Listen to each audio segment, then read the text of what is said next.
ফলতার নির্বাচন হয়ে গেল এবং ফলতার নির্বাচনে আশাতীত ফলটল কিছু না, যেটা আমরা ভেবেছিলাম সেভাবেই হলো। তার কারণ জাহাঙ্গীর উইথড্র করে নেওয়ার পর এটা ধরে নেওয়াই গিয়েছিল যে একেবারে অসম লড়াই হবে, এবং সেটাই হলো। 1 লাখের উপর ভোট পেলেন বিজেপি প্রার্থী ওই দেবাংশু দেবাংশু পণ্ডা, এবং দ্বিতীয় স্থানে উঠে আসলো কিন্তু সিপিএম কুর্মি বলে ভদ্রলোক। এই অবধি ঠিক আছে। এখন ব্যাপার হলো যে আজকে আমাদের অনুষ্ঠানের নাম হচ্ছে ফলতার বাতাসে ছিদ্র। তো এটা কি ব্যাপার? এটা কিন্তু খুব ইন্টারেস্টিং। এই যে ভোটটা গেল, ভোটটা তো এই ফল হবে সবাই জানতো, সকলেই একটা হইচই করা, উল্লাস করা, ইত্যাদি ইত্যাদি এগুলো তো করেছে। কিন্তু গল্পটা একটু ভিন্ন। এই গল্পটা একটু অন্যদিকে যেতে হবে। আমরা পৌরাণিকে পড়েছি যে আমাদের মানে দেবী মনসা তিনি চাঁদ সদাগরকে বলেছিলেন যে আমার পুজো করতে হবে। চাঁদ সদাগর বলেছিলেন না না ভাই, করবো না। তো সেক্ষেত্রে থেকে মনসা বলেছিলেন যে ঠিক আছে, তোমার ছেলের যদি বিয়ে দাও তাহলে আমি কিন্তু তোমার ছেলেকে দংশন করাবো রাদার। তা চাঁদ সদাগর মানে ভয়ঙ্কর চতুর মানুষ ছিলেন। তিনি বললেন যে আমাকে এত সাহস, তিনি একটা লোহার একটা বাড়ি বানালেন আর কি, ওই গোল গম্বুজ টাইপের। তো সেই গম্বুজের মধ্যে একদম যে কারিগর তাকে বলে দিয়েছিলেন যে কোনো ফাঁক ফোকর যেন না থাকে, সাপ ঢুকে যেতে পারে, কারণ মনসার বাহন সাপ। তো সেই কারিগর তো টানিয়েছেন। কিন্তু তখন দেবী মনসা তার সঙ্গে দেখা করে বললেন যে খবরদার, একটা ছোট্ট ছিদ্র রাখবি, এই ছিদ্রটি যদি না থাকে তাহলে তোকে দংশন করে ফেলবো। সে ভয়ের চোটে একটা ছোট্ট ছিদ্র কোনো একটা কোনায় রেখে বাড়িটাকে রাখলেন। এরপরে চাঁদ সদাগরের ছেলে লক্ষিন্দরের সঙ্গে বেহুলার বিয়ে হলো এবং তাদের বাসর ঘর এবং লৌহ বাসরে তারা প্রবেশ করলেন। ঠিক মধ্যরাত্রে কালনাগিনী সরু হয়ে ওই ছিদ্রটা দিয়ে ঢুকে দংশন করলো লক্ষিন্দরকে। তারপরে ঘটনা তো আপনারা জানেন, এগুলো নিয়ে আলোচনা করার প্রয়োজন বোধ করি না। তো আমার কথাটা হচ্ছে যে চাঁদ সদাগর বড় লোক, তিনি জানেন যে তিনি হৈ হৈ করে ছেলের বিয়ে দেবেন, কোন রকমের বাসরটা কাটিয়ে দিতে পারলেই আর কোনো প্রবলেম নেই, কারণ বাসরে অ্যাটাক করবে বলেছে মনসা। তো সবই জানেন, এবং সেইভাবেই সেই মোতাবেক তিনি উল্লাস করলেন। কিন্তু শেষ পর্যন্ত দেখা গেল যে কালনাগিনী ওই ক্ষুদ্র ছিদ্র দিয়ে ঢুকে লক্ষিন্দরকে দংশন করলো।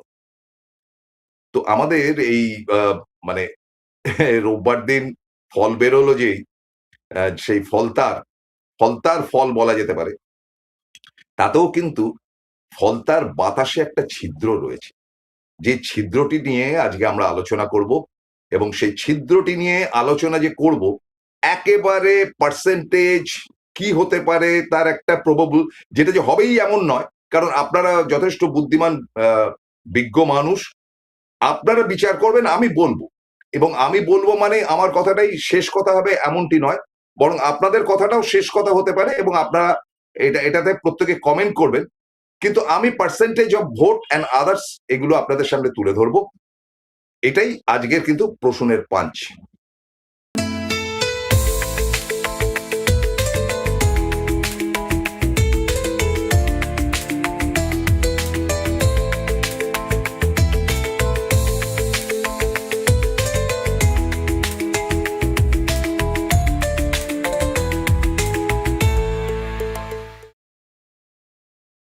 স্বাগতম, নমস্কার, আসসালামু আলাইকুম। শুরু করছি আজকের প্রশ্নের পাঁচ, এবং তার সঙ্গে সঙ্গে আমি ইন অ্যাডভান্স, কারণ দুদিন বাদে বকরি ঈদ, সেই বকরি ঈদের প্রত্যেককে শুভেচ্ছা বার্তা জানাচ্ছি, আনন্দ উৎসব। কিছু সমস্যা তো হয়েছেই আপনাদের নিয়ে, নতুন সরকার এবার মেনে নিয়ে যতটুকু ভাবে করতে পারেন করবেন, কারণ এগুলো হচ্ছে গিয়ে এক ধরনের মানে সংকট বলা যেতে পারে। সুতরাং আমার সংখ্যালঘু ভাইদেরকে আমি বলবো যে আপনারা দোয়া করুন, আমাদের জন্য দোয়া করবেন, এবং আমাদের জন্য ভালো কথা বলবেন, আমরাও আপনাদের জন্য ভালো কথা বলবো। এখানে ধর্মটা কোনো বিভেদ নয়, উৎসবটা সবার। চলে আসে আজকের বিষয়। প্রবীর বিশ্বাস মশাই গতকাল মানে সোমবার দিন সকালবেলা যে ভিডিওটি করেছেন, তাতে আমার একটু একটু 19-20 ভাবে সেটাকে আমি ক্লারিফাই করতে চাই। আপনি বলতে পারেন যে একটুখানি যেন কারেকশন করতে পারছি। প্রবীরবাবু বলেছেন যে তৃণমূল কি করে ভুলে যাচ্ছে তাদের 41% ভোট রয়েছে, 41 নয় 41.2 এরকম ধরনের একটা ভোট রয়েছে, এবং বিজেপির রয়েছে 45 পয়েন্ট সামথিং। বিজেপির ভোট কত ছিল? 36 ছিল 2021-এ, 38 পয়েন্ট সামথিং ছিল লোকসভা নির্বাচনে, এবার সেটা 45 হয়েছে। এবার 45টা হলো কি করে? তো অনেকেই অনেক রকম মাথা চুলকাচ্ছেন। তার মধ্যে এসআইআর এর কল্যাণে যে প্রায় 33 বা 34 লক্ষ, যেটা রবিবার দিন ভিডিও করে মমতা বন্দ্যোপাধ্যায় জানিয়েছেন, সেটার উপরেই দাঁড়িয়ে বলছি যে 34 থেকে 35 লক্ষ ভোট বাতিল হয়েছে। সেটা যদি থাকতো তাহলে আরো 5% এর মতন ভোট বা 6%-এর মতন ভোট তৃণমূলের বাড়তো, এবং বাড়লে তারা বিজেপি থেকে অন্তত 1-1.5% ভোটে এগিয়ে যেতে পারত। তাতে করে তাদের হয়তো 160, 62, 65টা। কিন্তু মমতা বন্দ্যোপাধ্যায় যেটা বলছি যে 150টি আসন বা 150টি আসনের মধ্যে গন্ডগোল হয়েছে, সেটা সম্বন্ধে আমি কোনো মতামত করব না, কারণ এটা সম্পূর্ণ নির্বাচন কমিশনের ব্যাপার, এবং নির্বাচন কমিশনের জায়গা থেকে যে নানান সংকট হয়েছে, সমস্যা হয়েছে, সেটা তো সমস্ত বিরোধী রাজনৈতিক দল বলছে। এবং পার্টিকুলারলি 150টি আসন বা 125টি আসনে গন্ডগোল হয়েছে, সেটা না হলে কি হতো, সেই ক্যালকুলেশন একমাত্র তৃণমূলই দিক। আমার অঙ্কটা কিন্তু সেই দিকে নয়। আমি দুটো পার্টে বলবো। একটা হচ্ছে, ফার্স্ট পার্টটা হচ্ছে যে এই যে সুবিশাল জয় হলো, এটা কিন্তু পশ্চিমবঙ্গে একটা দিক তৈরি করলো। কি দিক তৈরি করলো? দেখুন ভাই, আমি পরিষ্কার বলছি, এই যে 45% ভোটটা পেয়েছিল বিজেপি, এই 45% ভোটটা যে অতিরিক্ত তাদের, মানে 38 থেকে 45 হলো, প্রায় 7%, নিঃসংকোচে বলা যেতে পারে যে তার মধ্যে কিন্তু মহিলা ভোটটি ঢুকে গেছে। এবং মহিলা ভোট, যেটা মমতা বন্দ্যোপাধ্যায় এবং চাঙ্ক ভোট ছিল, সেটা ঢুকে গেছে। এবং তার সঙ্গে সঙ্গে যারা বাইরে চাকরি বাকরি করতে যেত বা গেছে বহিরাগত, তারা যে এসে ভোট দিয়েছেন, তার মধ্যে প্রায় 70-75% ভোট কিন্তু মমতা বন্দ্যোপাধ্যায়ের বিপক্ষে গেছে বলেই আমাদের ধারণা। তার কারণটা হচ্ছে সেটা যে যদি মানে মুখ্যমন্ত্রীর, প্রাক্তন মুখ্যমন্ত্রীর দিকে পড়তো, তাহলেও হয়তো খানিকটা পার্সেন্টেজ বাড়তে পারতো, কিন্তু পড়েনি। তার কারণটাও খুব সুস্পষ্ট, এবং তার মধ্যে সংখ্যালঘু যারা, তারা কোন দিকে ভোট দিয়েছে বলা সম্ভব না, কিন্তু বেশিরভাগ ভোটটাই পড়েছে কিন্তু তৃণমূলের বিপক্ষে। সুতরাং মহিলা ভোট এবং তৃণমূলের বিপক্ষে থাকা যারা কোনো সময় ভোট দেয়নি না মোটে, তো সেই একটা পার্সেন্টেজ কিন্তু বিজেপির এই 38%-এর মধ্যে অ্যাড হয়েছে। এবং নতুন প্রজন্ম যারা, যারা ওই ধরুন 2021 থেকে শুরু করে 2026-এর এই সময়টাতে নতুন ভোটার হিসেবে এসছে, তাদেরও একটা বড় অংশের ভোট কিন্তু তৃণমূলের বিরুদ্ধে গেছে এবং বিজেপির বক্সে গেছে। সুতরাং 125টি আসন বা 150টি আসন অতিরিক্ত পাওয়া যেত, কিভাবে পাওয়া যেত, সেটা নিয়ে কিন্তু তর্ক বিতর্ক চলবেই। কিন্তু এই যে প্রায় 7% ভোট বাড়লো বিজেপির, তার মধ্যে কিন্তু তৃণমূলেরও কিছু ভোট রয়েছে। মানে অনেক তৃণমূল আছে যারা বিরক্ত হয়েছে। দেখুন, কোনো ভোট কারুর বাপের সম্পত্তি না, এটা আমি বলে দিচ্ছি। একমাত্র সিপিএম এর একটা কমিটেড ভোট রয়েছে, বাকি সব আবেগের ভোট, বাকি সব মিশ্রিত ভোট। মানে তৃণমূল কংগ্রেস যে জিতে 2011-তে ক্ষমতায় এসেছিল, সেটা কিন্তু আবেগের ভোট ছিল, যে মমতা বন্দ্যোপাধ্যায়কে একবার সুযোগ দেওয়া হোক, এবং এই সিপিএম আর নয়। এই এই আবেগে কিন্তু ভোট মানুষ, জেনারেল মানুষ দিয়েছিল, এবং সেটা পরবর্তী অধ্যায় বেশ খানিকটা তৃণমূলই ভোট হয়ে গিয়েছিল। মানে তৃণমূলের নিজস্ব ভোট তৈরি হয়েছিল, যার মধ্যে কংগ্রেসের কিন্তু ভোটটা ঢুকেছিল, যেটা কংগ্রেসের একটা ভোট যে ছিল পশ্চিমবঙ্গের উপর, প্রায় 40-41% সিপিএম এর জমানায়, তার একটা বৃহৎ অংশের ভোট, প্রায় 36 থেকে 38% ভোট, 36ই ধরুন, 36% ভোট কিন্তু তৃণমূলের ব্যাগেই চলে গিয়েছিল। এবং তার সঙ্গে তৃণমূলের জন্য আবেগে বেশ কিছু ভোট, সিপিএম থেকে বেরিয়ে আসা বেশ কিছু মানুষের ভোট, এবং বিজেপির তখন ভোট ছিল 5%, সেই ভোটটা 2011-তে 3-এ নেমে গিয়েছিল। মানে বিজেপিরও 2% ভোট কিন্তু মমতা বন্দ্যোপাধ্যায় 2011-তে পেয়েছেন। সুতরাং কোনো ভোটটি কারো কমিটেড ভোট বা কমিটেড ভোটারের কথা যখন আপনারা বলেন, তখন আমি দৃঢ়কণ্ঠে বলবো যে কমিটেড ভোট একমাত্র কমিউনিস্টদের হয়, সিপিএম এর হয়। এবং আরএসএস নির্ভর যে সমস্ত স্টেট রয়েছে, পশ্চিমবঙ্গ কিন্তু আরএসএস নির্ভর স্টেট নয়। সুতরাং তাদের একটা কমিটেড ভোট থাকে, এছাড়া কমিটেড ভোট বলে কিছু নেই। সুতরাং সেগুলো আপ ডাউন করে, ফ্লোটিং ভোটই ভোট হিসাবে ধরে নেওয়াটাই বাঞ্ছনীয়। এবার আসি কাজের কথা। আচ্ছা, 1 লাখের উপর ভোটে জিতেছেন এই কি বলে দেবাংশু পান্ডা, নতুনত্ব কিছু নেই, তো হবারই ছিল। কিন্তু ইন্টারেস্টিং ব্যাপার হচ্ছে এটা যে তার আগে যে ব্যালটের যে ব্যালট ভোট যেগুলো হয়েছে সেগুলোতে প্রায় 85% ভোট পড়েছে তৃণমূলের পক্ষে, এবং একেবারেই ডাউনে রয়েছে বিজেপি। এরা কারা? যে ভোটগুলো দিয়েছিল সরকারি কর্মচারী হিসেবেই ধরা যায়।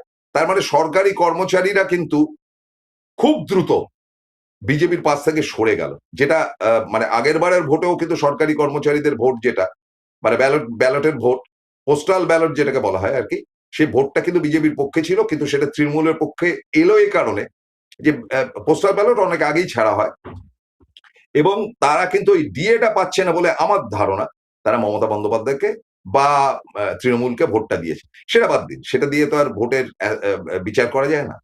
এবার টোটাল ভোট কি হলো? 1,44,000-এর মতন একটা ভোট পেয়েছেন কিন্তু বিজেপি। খুব ভালো করে শুনুন। এবং দ্বিতীয় স্থানে উঠে এসছে 40,000 প্লাস ভোটে সিপিএম এর কুর্মী বলে ওই ভদ্রলোক, এবং তৃতীয় স্থানে 10,000-এর উপর ভোট পেয়েছে কিন্তু কংগ্রেস, এবং যে লোকটি নিজেকে উইথড্র করে নিয়েছে সেই জাহাঙ্গীরও কিন্তু 8,000-এর কাছাকাছি ভোট পেয়েছে। তাহলে বিরোধী ভোটটা কি দাঁড়াচ্ছে? বিরোধী ভোটটা দাঁড়াচ্ছে যে একদিকে 1,44,000, উল্টো দিকে 40,000, এদিকে 10,000, 50,000, আর এদিকে 8,000, 58,000 ভোট বিপক্ষে পড়েছে। তো এখানে সুবিধাটা কার হলো? আসছি সে ব্যাপারে। তার আগে প্রবীর বাবু যেটা বলেছেন যে এই 41%-এর সঙ্গে 6% যোগ করলে, মানে যারা ভোট দিতে পারেনি, আগামী দিনে তৃণমূল কিন্তু জিততে পারে। মমতা বন্দ্যোপাধ্যায় এটা ভেবে দেখুন। আমার মনে হয় না ব্যাপারটা এত সোজা, এটা সরলীকরণ হয়ে যাচ্ছে। আমি এটাতে কিন্তু অঙ্কের দিক থেকে এবং এই পোলস্টারের কাজকর্ম খানিকটা শিখেছি বলেই আমি মনে করি না, আবারও আমি বলছি যে কোনো ভোট কারোর বাপের সম্পত্তি নেই, এক্সেপ্ট সিপিএম এর ভোট। পরে আসছিস না সিপিএম এর ভোটের ব্যাপারটা। দেখুন, সংখ্যালঘু ভোট, এই যে জেলাটা, এই কি বলে এই কনস্টিটিউয়েন্সি ফলতা, এখানে 30% মুসলিম ভোট রয়েছে। ধরুন কেটে কুটে 29-28 এরকম হবে। তো 30%, 2 লক্ষ ভোটের মধ্যে 30% কত? 60,000 ভোট। এবার দেখুন বিপরীতে কতটা ভোট পড়েছে?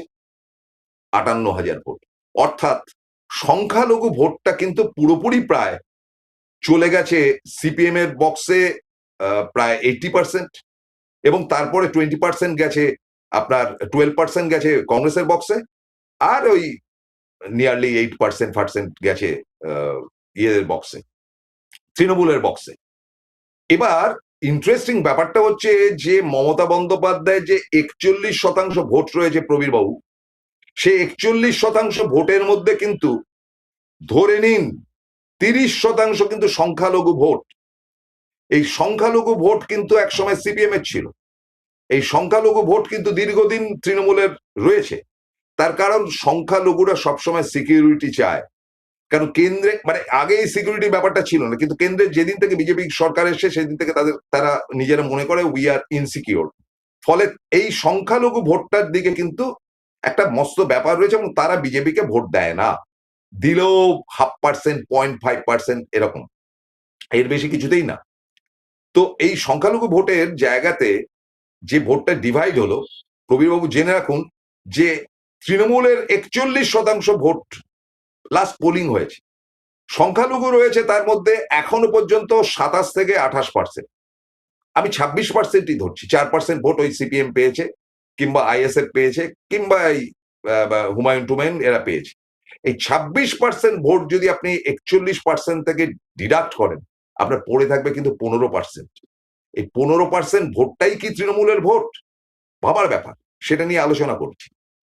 তার কারণটা হচ্ছে যে মানে এই মুসলিম সমাজ বা সংখ্যালঘু সমাজ তাদেরকেই ভোট দেবেন যাদের দিক থেকে সিকিউরিটি আসবে, যারা ফাইট করতে পারবে বিজেপির সঙ্গে। তারা এবার ঢেলে ভোট দিয়েছে সিপিএম কে এ কারণে যে তারা মনে করেছে যে সিপিএম হচ্ছে কি নেক্সট ট্র্যাডিশনাল ফাইটার, যারা কিন্তু লড়াইটা করেছে এবং তারা 34 বছর শাসন করেছে, এটা মনে করেই কিন্তু 40,000 ভোট পেয়েছে। এবং আপনাদেরকে বলি যে এই 40,000 ভোট যেটা সিপিএম পেয়েছে, তার আগে লাস্ট লোকসভাতে সিপিএম কত ভোট পেয়েছিল জানেন? 2223 বা 24 এরকম। তার মানে তাদের ভোট গ্রোথটা হয়েছে অকল্পনীয়। প্রায় তাদের 37 থেকে 38,000 ভোট বেড়েছে, মানে যেটা ভাবা যায় না। এবং সেটা বেড়ে গিয়ে প্রায় 20% মতন ভোট পেয়েছে কিন্তু সিপিএম। বিজেপির কথা এখন আর আনার দরকার। এই 20% ভোট পেয়ে তারা স্বাভাবিকভাবে, ওই যে বলেছিলাম যে লোহার মানে বাড়ির মধ্যে যে ছিদ্রটি, সেই ছিদ্র দিয়ে কিন্তু তারা ঢোকা শুরু করেছে। আপনাদের ভেবে দেখতে হবে যে মুসলিম ভোটটা কিন্তু সুইচ করে গেছে, এবং সুইচ করার জন্য কিন্তু খানিকটা হলো মমতা বন্দ্যোপাধ্যায়রাও দায়ী। কারণ তাদের নেতারা গিয়ে দাঁড়াননি জাহাঙ্গীরের পাশে। দাঁড়ালে কি হতো আমি জানি না, নিশ্চয়ই জাহাঙ্গীর উইথড্র না করলেও পারতো যদি তার পাশে অভিষেক বা একদিন অন্তত মমতা বন্দ্যোপাধ্যায় গিয়ে দাঁড়াতেন। তিনি বেরোলেন না কেন, বা কোনো নেতারা গিয়ে তার পাশে দাঁড়ালেন না কেন?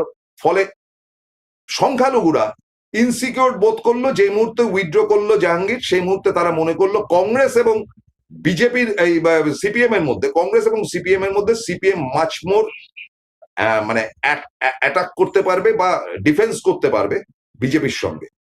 সুতরাং এই এই একটা রোটেশনাল ব্যাপারটা রয়েছে, যে কংগ্রেস, সিপিএম, তৃণমূল, বিজেপি আবার সিপিএম এর দিকে কিন্তু ঘুরতে শুরু করেছে। তো আগামী আরো যেই পুনর্নির্বাচন তো হয়ে গেল এটা, আর যেই উপনির্বাচন গুলো আছে সেদিকে নজর দেওয়ার ব্যাপার আছে। তাহলে যেটা দাঁড়ালো যে সিপিএম পেল নিয়ারলি 20%। এটা যদি সারা পশ্চিমবঙ্গের বৃত্তান্ত হিসেবে ধরি, তাহলে আপনারা জানবেন যে 2014-তে বিজেপি লোকসভাতে ভোট পেয়েছিল 18%, এবং 2014-র পর 2016-র বিধানসভাটা যখন আসছে তখন তাদের ভোট পার্সেন্টেজ কমে হয়ে গিয়েছিল 6%। আবারও বলবো, 2014-র লোকসভা নির্বাচনে বিজেপি পেয়েছিল 18% ভোট। দুটি আসন তো পেয়েছিল, বাবুল সুপ্রিয় এবং এবং তারপরেই যখন 2016-র ভোট হলো, সেই ভোটটা হলো মূলত তৃণমূল ভার্সেস সিপিএম এবং কংগ্রেস জোট। সেই সময়টা কিন্তু আমরা দেখলাম পার্সেন্টেজের হিসাবে তৃণমূল কিন্তু বেরিয়ে গেল মুসলিম ভোটটাকে নিয়ে। এটা এই ঘটনাটা তো ঘটেছে। এবারে আপনাকে হিসেব করতে হবে যে সেই সময় থেকে একটা ধারাবাহিক মুসলিম ভোট আসছে। এদিকে সিপিএম এর ভোট কিন্তু ইন্ট্যাক্ট ছিল 2014 অব্দি, কিন্তু সিপিএম এর মধ্যে প্রায় 22 থেকে 24% মানুষ, যাদের প্রত্যেককেই তোলাবাজ বা গুন্ডা বা মস্তান এরকমটা বলা কিন্তু অনুচিত। তাদের মধ্যে অনেকেই রয়েছে গোড়া কমিউনিস্ট। তারা চিরকাল মমতাকে দুচক্ষের বিষ বলে মনে করেছে। তারা একেবারেই চেয়েছে যে মমতা ধ্বংস হোক এবং তাদের ক্ষমতা ফিরে আসুক। 2016-তেও যখন ফিরল না, 2014-তেও যখন খারাপ রেজাল্ট হলো, তারপরে 2016, তখন এই বিগ পার্সেন্টেজ অফ বাম ভোট তারা কিন্তু 2019-এ ঢেলে বিজেপিকে ভোট দিল। লজিকটা হচ্ছে এটা, যে আগে বিজেপিকে আনতে হবে এবং বিজেপি পারবে তৃণমূলকে সরাতে, এবং তারপরে আমরা ক্ষমতায় আসবো বিজেপিকে সরিয়ে। তখন আমরা হাসি ঠাট্টা করেছিলাম, মানে আমি তো এর আগেও করেছি, যে এত সোজা সবকিছু, এত সোজা বলেও তো একটা অনুষ্ঠান করেছি। কিন্তু ক্ষেত্র বিশেষে দেখা যাচ্ছে সেটাই হয়েছে। মানে তাদের ক্যালকুলেশনটা খুব একটা ভুল ছিল না। এবং সেই অঙ্কতে ধরুন এখনো পর্যন্ত এই 45% ভোট যেটা বিজেপি পেয়েছে, তার মধ্যে অন্তত 20 থেকে 22% ভোট ইনট্যাক্ট বামেদের রয়েছে, যারা 2019-এ ভোট দিয়েছে, যারা 2021-এ ভোট দিয়েছে, যারা 2024-এ ভোট দিয়েছেন, এবং অবভিয়াসলি এবারও তারা ভোটটা দিয়েছে। এবার সিপিএম এর ভোট পার্সেন্টেজ কিন্তু ওই 0.5%-এর মতো কমেছে, কিন্তু তারা একটা সিট পেয়েছে। যাই হোক, এইবারে যেটা ইন্টারেস্টিং ব্যাপার, ভেরি ভেরি ইন্টারেস্টিং, মানে একটা বিরতির পর আপনাদের বলতে পারলে ভালো হয়, কারণ এইটে পরিষ্কার হয়ে গেল যে সিপিএম এর 22% ভোটে কিন্তু তেজিয়ান বা বলিয়ান আজকে বিজেপি। কারণ এখানে বিজেপির ভোট ছিলই না, 6% থেকে 10%-এর মধ্যে লড়বড় করেছে চিরকাল, তার বেশি ভোট কোনোদিন টানতে পারেনি বিজেপি। তো এইখানে ইন্টারেস্টিং ব্যাপারটা হচ্ছে যে বিজেপির যে ভোটটা বেড়েছে সেটা বামেদের ভোট, আগে বাম পরে রাম বা যাই বলুন না কেন, তারাই কিন্তু ভোটটা দিয়ে আজকে বিজেপিকে শক্তিশালী করেছে এবং তারা কিন্তু ক্ষমতাতে আনতে পেরেছে বিজেপিকে। ধরুন এই 22% যদি আপনি ডিডাক্ট করেন 45% থেকে, তাহলে তো মমতা ফের এই এসআইআর হোক আর যাই হোক ফের ক্ষমতায় চলে আসে। হ্যাঁ, ওই 220-25টা আসন পেতই, কিন্তু তারা এবারও বামেরা কিন্তু ভোটটা দিয়েছে বিজেপিকে। ফলে বিজেপি ক্ষমতায় আসার পেছনে বামেদের বিরাট অবদান রয়েছে। বাকি কথা বলবো, সেটার অঙ্কটা আরো ভয়ঙ্কর, আরো ডেঞ্জারাস, আরো অঙ্কের হিসাবে রয়েছে, কিন্তু একটা ছোট্ট বিরতি নিচ্ছি। বিরতির পর ফিরে এসে আপনাদের বাকি অঙ্ক দিয়ে বুঝিয়ে দেব আগামী দিনে বিরোধিতার জায়গায় যাচ্ছে না ক্ষমতায় আসছে বামেরা, তার একটা ছোটখাটো হিসেব। যাচ্ছি বিরতিতে, সঙ্গে থাকুন। জয়গুরু রত্নভান্ডার জ্যোতিষ সীমা, এখানে গোল্ড মেডেলিস্ট জ্যোতিষী বসেন। হাই কোয়ালিটির আসল গ্রহরত্ন সবচেয়ে কম দামে এখানে পাওয়া যায়। স্থান বেলঘড়িয়া রানী পার্ক, বটতলা, 2 নম্বর রেলগেটের নিকটে। 9681345722 এবং 9007778922। Padmalaya Group, where moments are made permanent, one of the most premium and trusted real estate company of Kolkata, carrying legacies since 1982. Quality, honesty, trust. Padmalaya Group. Call 983-00-48333. Visit us www.padmalayagroup.in. ফিরলাম বিরতির পর। এবার অঙ্কটা খুব ছোট্ট করে আপনাদেরকে বলি। এই যে 22% ভোট বিজেপির মধ্যে ঢুকে বসে রয়েছে বামেরা, এবার এদের ফেরার পালা, ঘরে ফেরার পালা। তারা যে ঘরে ফিরবে এমন গ্যারান্টি কিন্তু আমি এখান থেকে দিচ্ছি। তার কারণটা হচ্ছে, যে ভোটটা মূলত বিজেপির ভেতরে গেছে, তারা হার্ডকোর সিপিএম না, কিন্তু সিপিএম সমর্থক, এবং তারা মানে মমতাকে চিরকাল ঘৃণা করে এসছে। মানে হার্ডকোর সিপিএম এখনো পর্যন্ত ওই 5-7% যারা রয়েছে তারা তো রয়েছেই। এবারে এই যে 22%, আমি ধরে নিলাম তার মধ্যে এরা অঙ্কটা বুঝে গেছে যে এই এই এই আপনার ফলতার নির্বাচনটা দেখে তারা বুঝে গেছে যে আমরা যদি ফিরে যাই তাহলে সিপিএম এর ভোট বাড়বে এবং বিজেপির ভোট কমবে। That's right.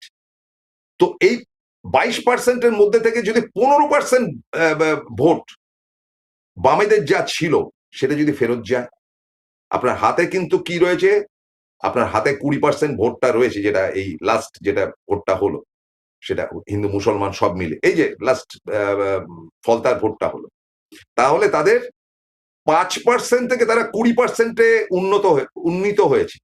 মানে ফলতার রেজাল্ট থেকে যেটা বোঝা যাচ্ছে। তো এই যে ভোটটা, এই ভোটটার মধ্যে যদি আবার ব্যাক করে 22%-এর মধ্যে থেকে 15%, বেশি না 15% যদি ব্যাক করে, তাহলে বামেদের ভোটটা কত হবে? 20 + 15 35%। 35% যেমন হবে তেমন বিজেপির থেকে কমবে কিন্তু 15%। তাদের 45% রয়েছে, অর্থাৎ সেটা কমে গিয়ে দাঁড়াবে 30%। অর্থাৎ 5% ভোটের ডিফারেন্স কিন্তু হয়ে যাচ্ছে বামেদের সঙ্গে বিজেপি। এখন এই অঙ্কটা যত সহজেই আমি বোঝালাম তত সহজ হয়তো হতে সময় লাগবে, কিন্তু এটাই আলটিমেটলি হবে, এটাই এই দিকেই যাবে। এবার এরা কি ফিরবে? এদের একটা সমস্যা রয়েছে যেটা আমি মনে করি, যে যেভাবে বামেরা বা বাম রাজনীতি বা কমিউনিজম বা কমিউনিস্ট পার্টির রাজনীতি যারা করেছেন, তাদের একটা ইন্টারেস্টিং ব্যাপার ছিল যে তাদের সময় বড় বড় নেতা ছিল, তাত্ত্বিক নেতা যারা ক্লাস করেছে, পড়াশুনো করেছে, তবে একটা বাম শাসনকে বা বাম শক্তিকে বা বাম সৃষ্টিকে তারা সমর্থন করেছে। কিন্তু গত 15-20 বছর বা ধরুন গত 25 বছর বামেদের মধ্যে সেই পড়াশোনার ব্যাপারটাই উঠে গেছে। আজকেও যারা রাজনীতি করছেন, ধরুন শতরূপ বলুন বা যারা আছেন আর কি, ইয়াং জেনারেশন, তারা যে খুব খাটিয়ে এমন না যে তারা একেবারে পথে পড়ে গিয়ে সারা পশ্চিমবঙ্গে ছড়িয়ে গিয়ে আন্দোলন শুরু করে, সেরকম লোকজন আদৌ আছে কি? আমার জানা নেই। বিজেপিরই তো ছিল না, বিজেপির তো আন্দোলন করার মতন লোক ছিল না, অথচ পশ্চিমবঙ্গ দখল করে তারা বেরিয়ে গেল। অবশ্য তাদের সাপোর্টে অনেক রকম কিছু ছিল, কিন্তু এই বামেরা কিন্তু তাদের ভোটটা ফেরাবার জন্য, কারণ বামেদের একটা সুবিধা আছে তৃণমূলের যেটা নেই, তৃণমূল মমতা কেন্দ্রিক একটি দল, মমতা নেই তো দল নেই, পরিষ্কার কথা। মমতা বন্দ্যোপাধ্যায় ঘরে যদি দরজা বন্ধ করে থাকেন, তাহলে তাহলে দলটা উঠে যাবে। মানে তাদের আমি তো একটা হিসাব দেখালাম যে মুসলিম ভোটটা যদি সরে যায় মমতা বন্দ্যোপাধ্যায় 15% নেমে যাবে এবং 15%টাও শেষ পর্যন্ত থাকবে কিনা সন্দেহ। কারণ তাদের মধ্যে থেকে একদল চলে যাবে কংগ্রেসকে ভোট দিতে, কেউ ফালতু তৃণমূলকে ভোট দিয়ে কি হবে, কেউ কেউ চেষ্টা করবে বিজেপিকে ভোট দেওয়া, মানে থাক ঠিক আছে আরেকবার বিজেপি আসুক, বা কেউ কেউ হয়তো বিজেপিকে আটকাবার জন্য সিপিএম কেও ভোট দিতে পারে, মোটের উপর তৃণমূলকে আর না। মানে শূন্যতার দিকে এতদিন ছিল, শূন্য শূন্য করে আওয়াজ দিত তৃণমূল, যেটা বাম এবং কংগ্রেসকে, সেই শূন্যতার দিকেই কিন্তু যাচ্ছে। তার কারণটা মমতা বন্দ্যোপাধ্যায় গৃহবন্দী, অলমোস্ট নিজেকে করে রেখে দিয়েছে। তিনি বেরোচ্ছেন না বলেই কিন্তু আজকে মুসলিম ভোটটা সুইচ করে চলে গেল কংগ্রেসের দিকে। 10,000 যে কংগ্রেস পেয়েছিল বোধহয় 1.5 থেকে 1,500-এর মতন ভোট গতবারে, তাদের ভোটটা বেড়ে হয়ে গেছে 10,000, মানে 10 টাইমস বেড়েছে। আর সিপিএম এর ভোটটা বেড়েছে 20 টাইমস, 20%, মানে ইন্টু 20 হয়েছে আর কি। ছিল 2,000, হয়ে গেছে 40,000, মানে কি বিশাল বাড়ান্ত তাদের হয়েছে। তো সুতরাং মমতা বন্দ্যোপাধ্যায় যদি ঘরের কোণে বসে থাকে তো এটা ক্রমাগতই বাড়বে, এবং ফার্স্ট প্রেফারেন্স হিসাবে সংখ্যালঘুরা কিন্তু পরিষ্কার সিপিএম কেই খুঁজে নেবে। কারণ তাদের যে ব্যাপারটা, যে কে লড়াই করতে পারবে বিজেপির সঙ্গে, দিদি তো আমাদের ঘরে ঢুকে বসে আছে, তিনি যদি ঘরেই থাকেন তাহলে আর আমাদের হয়ে লড়বে কে? অলরেডি পথে নেমে কিন্তু সিপিএম কাজকর্ম শুরু করেছে, আন্দোলন করেছে, এই বুলডোজার থেকে শুরু করে নানান ব্যাপারে তারা পথে নেমেছে। বিজেপি খুব একটা আমল দিচ্ছে না। এবং আমি যে অঙ্কটা আপনাদের বলছি সেটা গতকালের আনন্দবাজারে খানিকটা বেরিয়েছে, খুব ডিটেল কিছু না। এবং আমি যেটা ভাবছি বা আপনাদের যেটা শোনাচ্ছি সেটা যে বিজেপি বোঝে না এমন না। বিজেপির মানে মূল শত্রু কারা? মূল শত্রু এদেশে হচ্ছে কি কংগ্রেস। মানে যেখানে কংগ্রেসকে পাও খতম করো, কংগ্রেস মুক্ত ভারত। কিন্তু রাইটিস্ট পার্টির সবসময় প্রধান শত্রু হচ্ছে কি লেফটিস্ট, অর্থাৎ কিনা বামেদের খতম করে ফেলো, যে বাম বলে কোনো কিছু থাকবে না, যেটা আমেরিকায় যেটা চলে, যে একটা বামফ্রন্ট মানে কমিউনিস্ট পার্টি একটা আছে বটে, কিন্তু তারা ওই খায় দায় ঘুরে বেড়ায়, কাজ নেই। ব্রিটেনও এরকম একটা লেবার পার্টির মতন আছে, তারা একবার ক্ষমতায় এসেছিল কিন্তু এসে তারা রাইটিস্টদের মতনই বিহেভ করেছিল। সুতরাং টিপিক্যাল রাইটিস্ট পার্টির দেশে, টিপিক্যাল রাইটিস্ট পার্টির মানসিকতাতে লেফটিস্টরা হচ্ছে তাদের প্রধান শত্রু, প্রধান শত্রু।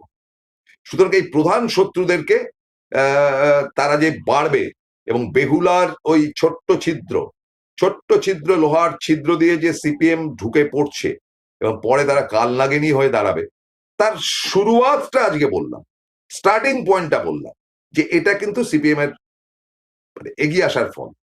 এবং আপনারা খেয়াল করে দেখুন, সিপিএম যে খানিকটা হিন্টস পায়নি তা না, তারা জানতোই যে তৃণমূলের যদি মমতা বন্দ্যোপাধ্যায় হেরে যায় এবং গৃহকোণে চলে যায়, তাহলে তাদের উঠে আসার সম্ভাবনা প্রবল।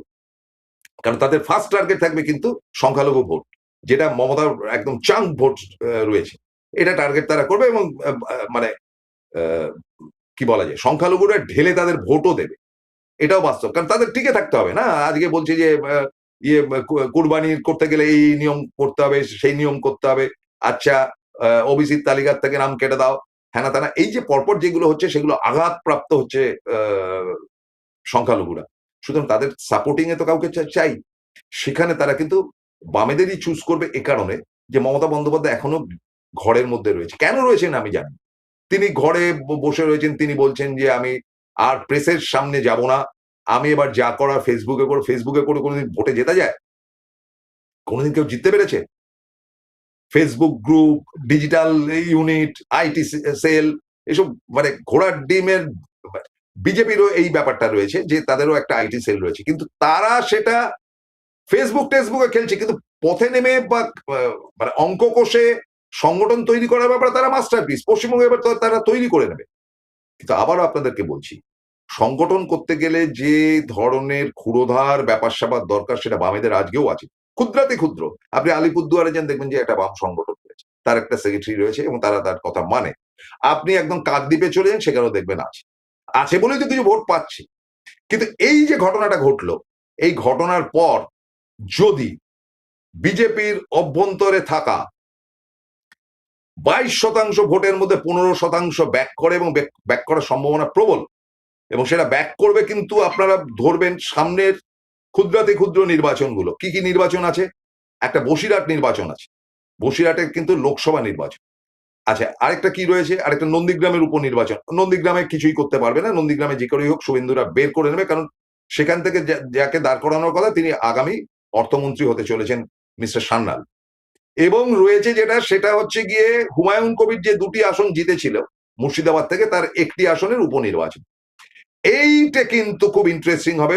এই হুমায়ুন কবিরের আরেকটি আসন, সেখানকার সংখ্যালঘুরা কিন্তু হুমায়ুনকে আর ভোট দেবে না, এবং সেখান থেকেও কিন্তু বামেদের আরেকটি সিট বেড়ে আসার সম্ভাবনা প্রবল, আজকে বলে রাখছি। এবার তাহলে মমতার ভোটটা কোথায় আছে? মমতা বন্দ্যোপাধ্যায় যদি পথে না নামেন, তাকে কেন খামোকা ভোট দেবে? কজন ফেসবুক দেখে আর কি দেখে, ওই দিয়ে হয়? তো বা গতকাল সন্ধ্যেবেলা শুনছি তিনি নামবেন, কিন্তু এই নামাটাও কিন্তু বড্ড দেরি হয়ে গেল। ইতিমধ্যেই তার দলের যা হাল হকিকত, মানে পালাই পালাই করছে, তাহলে এই কথাটাই ঠিক যে তিনি একমাত্র পোস্ট, আর বাকি সব ল্যাম্পপোস্টরা বাতি নিভিয়ে ঘরে বসে আছে। এই দল এইভাবে থাকতে পারে না, থাকার জায়গা নেই। মানে যারা তৃণমূল ভক্ত, আমার ক্যালকুলেশন, আমার অঙ্কটা বুঝলে আপনারা বুঝতে পারবেন। প্রবীরবাবু যে অঙ্কটা দিয়েছেন সেটা হচ্ছে আবেগের অঙ্ক, কিন্তু আমারটা ফ্যাক্টস। এটাই হবে, কারণ 41% এর মধ্যে 30% কিন্তু মুসলিম ভোট, তারা থাকবে না তৃণমূলের সঙ্গে, তারা হয় কংগ্রেসের দিকে কিছু যাবে, আর কংগ্রেস সিপিএম যদি অ্যালায়েন্স করে যায় 30%ই ওদিকে চলে যাবে। এই যে বিধায়করা জিতে এসছে তার মধ্যে 33 জন মুসলিম বিধায়ক রয়েছে, এবং এই 80টা সিটের মধ্যে প্রত্যেকটা সিটে মুসলিমদের কল্যাণে কিন্তু 80টা সিট পেয়েছে তৃণমূল কংগ্রেস। আপনাদেরকে বলি, 33 জন সংখ্যালঘু রয়েছে তৃণমূল কংগ্রেসের, তারা ইতিমধ্যে কংগ্রেসের সঙ্গে যোগাযোগ করার চেষ্টা করেছে, কিন্তু ভেতরের খবর যেটা, যে রাহুল গান্ধীর ইচ্ছায় হোক বা যে কোনো ইচ্ছায় হোক, ইন্ডিয়া জোটটাকে রাহুল ভাঙতে চাইছে না, সুতরাং তাদেরকে না হবে না, এটা জানিয়ে দিয়েছে। তাদের না হবে না, তারা 5 বছর দম বন্ধ করে থাকবে, কি করবে? তারপরের 5 বছর তারা অন্য কিছু ভাবনা চিন্তা করবে। তাদেরকে তো সিপিএম এ তো এরকম ভাবে ঢোকা যায় না যে আমি এমএলএ, আমি সিপিএম এর গিয়ে হবে, তার পার্টি মেম্বার হতে হয়, এই হতে হয়, দল বদল করে সিপিএম এ যাওয়া যায়। তা এই হয়েছে গিয়ে সবশেষ বার্তা, সেটা হচ্ছে ওই যে লৌহ মানে বাড়ি, লৌহ ঘর, সেইখান দিয়ে কিন্তু ছিদ্র দিয়ে কাল নাগিনী ধীরে ধীরে প্রবেশ করছে। বিজেপি সামলাবার হয়ে সামলান। শেষ করছি, ভালো থাকবেন, নমস্কার, আদাব। জাগো আজ এক হয়ে গাও মানুষের গান, হোক কলরব, হোক কলরব, আমাদের কণ্ঠ মানুষের গান। জাগো, জেগে ওঠো।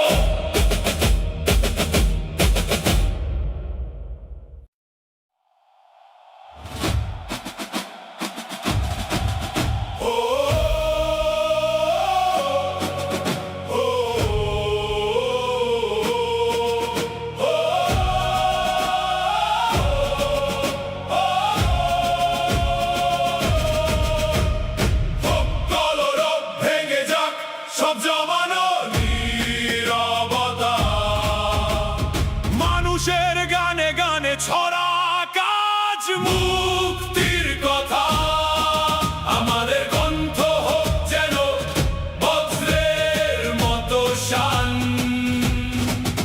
জাগো জনতা, আজ এক হয়ে গাও মানুষের গান। নিস্তব্ধ রাতে যখন থমকে দাঁড়ায় সময়, অন্ধকার ভেদ করে জাগে নতুন সূর্যোদয়।